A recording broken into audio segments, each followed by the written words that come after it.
بسم اللہ الرحمن الرحیم نحمدہ ونصلی علی رسولہ الکریم اما بعد فاعوذ باللہ من الشیطان الرجیم بسم اللہ الرحمن الرحیم شہر رمضان الذی انزل فیہ القرآن ھدی للناس وبینات من الھدی والفرقان فمن شہد منکم الشہر فلیصم۔ حضرات و خواتین، یہ رمضان المبارک کا مہینہ اللہ جل شانہ کی بڑی عظیم نعمت ہے۔ ہم اور آپ اس مبارک مہینے کی حقیقت اور اس کی قدر کیسے جان سکتے ہیں، کیونکہ ہم لوگ دن رات اپنے دنیاوی کاروبار میں الجھے ہوئے ہیں اور صبح سے شام تک دنیا ہی کی دوڑ دھوپ میں لگے ہوئے ہیں۔ ہم کیا جانیں کہ رمضان کیا چیز ہے۔ اللہ جل شانہ جن کو اپنے فضل سے نوازتے ہیں، وہ اس مبارک مہینے میں اللہ جل شانہ کی طرف سے انوار و برکات کا جو سیلاب آتا ہے اس کو پہچانتے ہیں۔ ایسے حضرات کو اس مہینے کی قدر ہوتی ہے۔ آپ نے یہ حدیث سنی ہوگی کہ جب نبی کریم صلی اللہ علیہ وسلم رجب کا چاند دیکھتے تو دعا فرمایا کرتے تھے کہ اللہم بارک لنا فی رجب و شعبان وبلغنا رمضان۔ اے اللہ، ہمارے لیے رجب اور شعبان کے مہینوں میں برکت عطا فرما اور ہمیں رمضان کے مہینے تک پہنچا دے، یعنی ہماری عمر اتنی لمبی کر دیجئے کہ ہمیں اپنی عمر میں رمضان کا مہینہ نصیب ہو جائے۔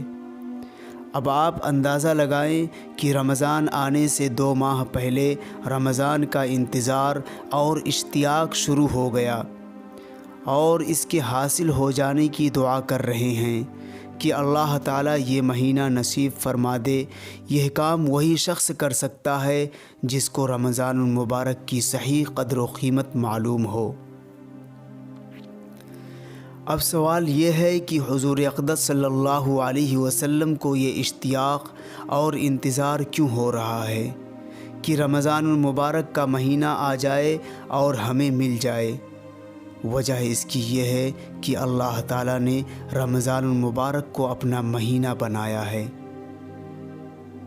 ہم چونکہ ظاہر بین قسم کے لوگ ہیں، اس لیے ظاہری طور پر ہم یہ سمجھتے ہیں کہ رمضان المبارک کی خصوصیت یہ ہے کہ یہ روزوں کا مہینہ ہے، اس میں روزے رکھے جائیں، تراویح پڑھی جائے گی اور بس۔ لیکن حقیقت یہ ہے کہ بات یہاں تک ختم نہیں ہوتی، بلکہ روزے ہوں یا تراویح یا رمضان المبارک کی کوئی اور عبادت ہو، یہ سب عبادات ایک اور بڑی چیز کی علامات ہیں۔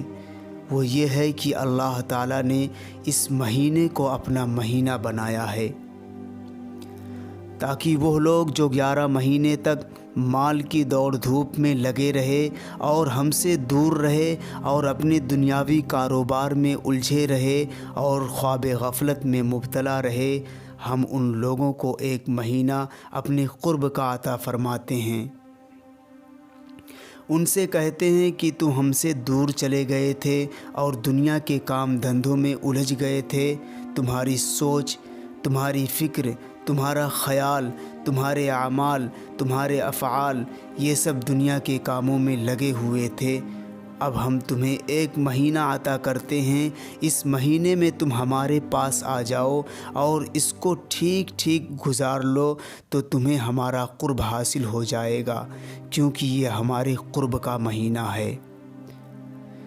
چونکہ اللہ تبارک و تعالی جو انسانوں کے خالق ہیں، وہ جانتے تھے کہ حضرت انسان جب دنیا کے کام دھندوں میں لگیں گے تو ہمیں بھول جائیں گے اور پھر ہماری عبادات کی طرف ان کا اتنا انہماک نہیں ہوگا جتنا دنیاوی کاموں کے اندر ان کو انہماک ہوتا ہے۔ تو اللہ تعالیٰ نے اس انسان سے فرمایا کہ ہم تمہیں ایک موقع اور دیتے ہیں اور ہر سال تمہیں ایک مہینہ دیتے ہیں، تاکہ جب تمہارے 11 مہینے ان دنیاوی کام دھندوں میں گزر جائیں اور روپے پیسے کے چکر میں الجھے ہوئے گزر جائیں تو اب ہم تمہیں رحمت کا ایک خاص مہینہ عطا کرتے ہیں۔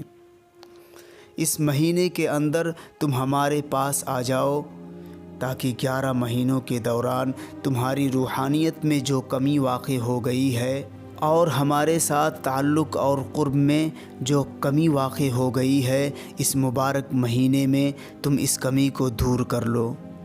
اور اس مقصد کے لیے بھی ہم تمہیں یہ ہدایت کا مہینہ عطا کرتے ہیں کہ تمہارے دلوں پر جو زنگ لگ گیا ہے اس کو دور کر لو، اور ہم سے جو دور چلے گئے ہو اب قریب آ جاؤ، اور جو غفلت تمہارے اندر پیدا ہو گئی ہے اس کو دور کر کے اپنے دلوں کو ذکر سے آباد کر لو۔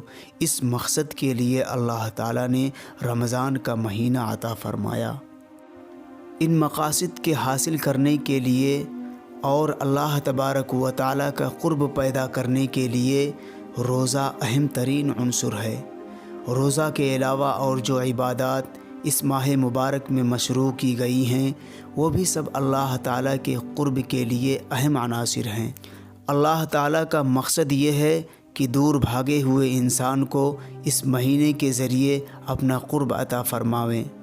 چنانچہ ارشاد فرمایا، یا ایھا الذین آمنوا کتب علیکم الصیام کما کتب علی الذین من قبلکم لعلکم تتقون۔ اے ایمان والو، تم پر روزے فرض کیے گئے جس طرح تم سے پہلے لوگوں پر روزے فرض کیے گئے تھے تاکہ تمہارے اندر تقوی پیدا ہو۔ لہٰذا بات صرف اس حد تک ختم نہیں ہوتی کہ روزہ رکھ لیا اور تراویح پڑھ لی، بلکہ پورے رمضان کو اس کام کے لیے خاص کرنا ہے کہ 11 مہینے ہم لوگ اپنی اصل مقصد زندگی سے اور عبادت سے دور چلے گئے تھے، اس دوری کو ختم کرنا ہے۔ اس کا طریقہ یہ ہے کہ رمضان کے مہینے کو پہلے ہی سے زیادہ عبادات کے لیے فارغ کیا جائے، اس لیے کہ دوسرے کام دھندے تو 11 مہینے تک چلتے رہیں گے، لیکن اس مہینے کے اندر ان کاموں کو جتنا مختصر سے مختصر کر سکتے ہو کر لو، اور اس مہینے کو خالص عبادات کے کاموں میں صرف کر لو۔ انہی چند کلمات پر آج کے اس ویڈیو کو ختم کرتے ہیں، پھر انشاءاللہ اگلے ویڈیو میں اسی سلسلے کو جاری رکھیں گے۔ اگر ویڈیو اچھی لگے تو چینل کو سبسکرائب ضرور کریں اور اپنے دوست و احباب کے پاس شیئر ضرور کریں۔ فقط والسلام۔